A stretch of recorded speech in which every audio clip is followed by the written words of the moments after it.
This is Mindless Entertainment. I am Jesse Milestone, and yes, I am still pissed off about Star Wars The Last Jedi. Today I'm here to talk about the opening crawl because it just irks me.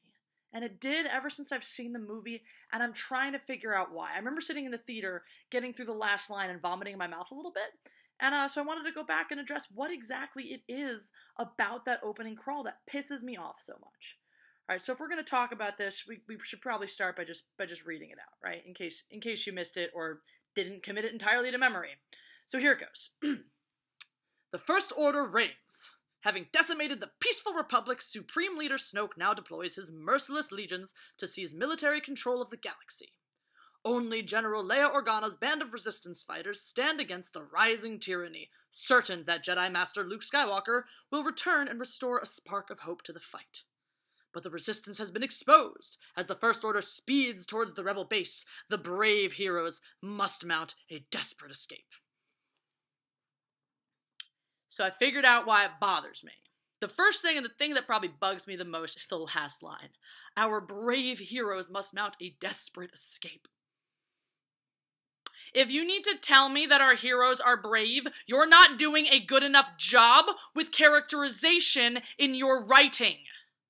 You shouldn't need to tell me with words at the beginning of the movie what I'm supposed to think about the main characters. That's why it's a movie. You have pictures. Show me.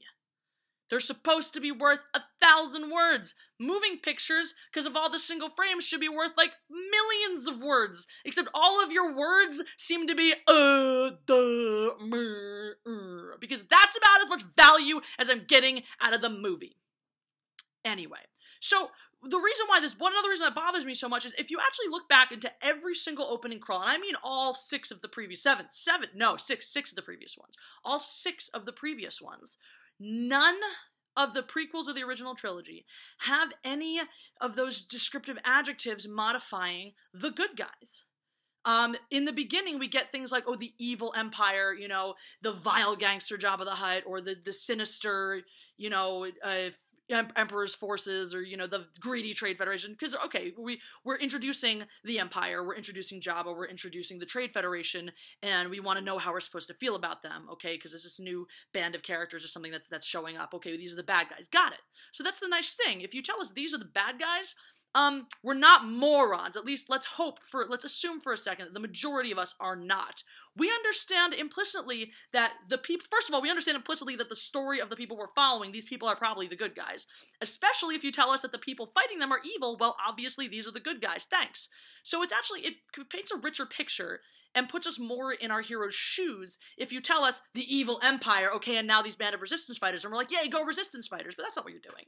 And of course, they fuck it up starting in The Force Awakens with, Leia sends her most daring pilot. Like, I would fucking hope so. I hope she's not like, who's the wimpiest guy I've got? You go on this secret, crazy, potentially suicide mission. Please, yes, that's definitely a great idea.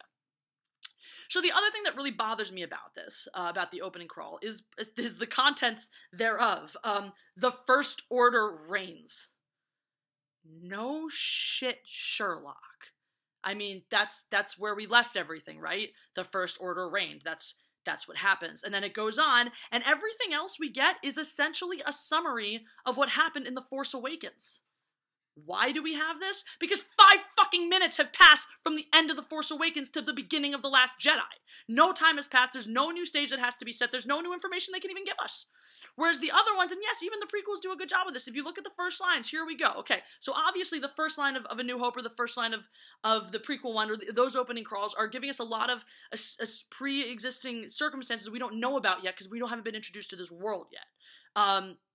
The Galactic Republic or the galaxy is in turmoil. It's kind of the whole thing starts. The galaxy is in turmoil, or the galaxy is in a state of civil war, specifically. It's in a state of civil war, right? That sets the stage. Okay, we have civil war, which means we have two groups that came out of the same thing fighting against each other, right? And now we're told about this band of rebels and what they're doing. They won their first victory against the evil Galactic Empire. Great. Now we know everything we need to know. The rebels, we're on their side. Why are we on their side? Because the Galactic Empire is evil. Got it. Done.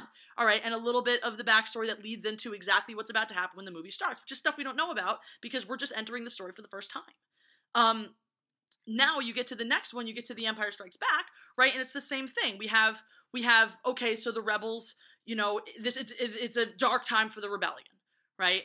Well, that's weird. We just finished by blowing up the Death Star in the last movie. Oh, okay, well, here's all what's happened in between the last movie and this one. We've gotten pursued across the galaxy. We've set up this base in Hoth. We're getting flushed out of it. And Darth Vader is stalking Luke Skywalker and all this stuff. All this stuff has happened. All the stuff we haven't seen on screen has happened in between. And then we get to Return of the Jedi. Okay, not that much time has passed. So really all the opening crawl is telling us is the stuff we don't know. Luke Skywalker's returned to Tatooine to rescue Han from Jabba. Great. Now we know we have this fun new character in Jabba that, special editions aside, we haven't actually seen before. And we also learned that the Empire is building a new Death Star. Great. 2 new bits of information. That's all it gives us. 2 new bits of information. This is where our story starts jumping. Now you know why we're back on Tatooine following Luke Skywalker around down here. We know what's going on. We see the partially rebuilt Death Star and we're like, oh my goodness.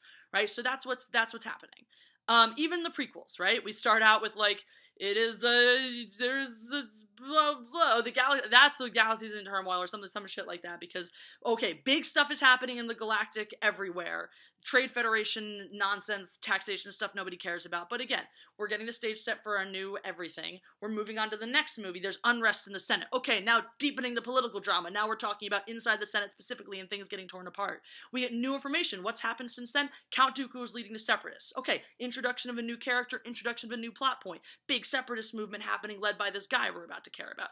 On to the next one. We start with war. Okay, it's a little bit, curt, but that's important. And then we learn things like, oh, Chancellor Palpatine has now been kidnapped by General Grievous. Who's General Grievous? This new evil dude we're just being introduced to. All this new fun stuff we're getting. But in perfect keeping with the way that all of the new Star Wars are going, the opening crawl, like everything else in this goddamn movie, offers us absolutely nothing original. Which is why, if you're half paying attention or if you give a shit about Star Wars as much as I do, you got through that opening crawl and you're like, fuck. We are so fucked.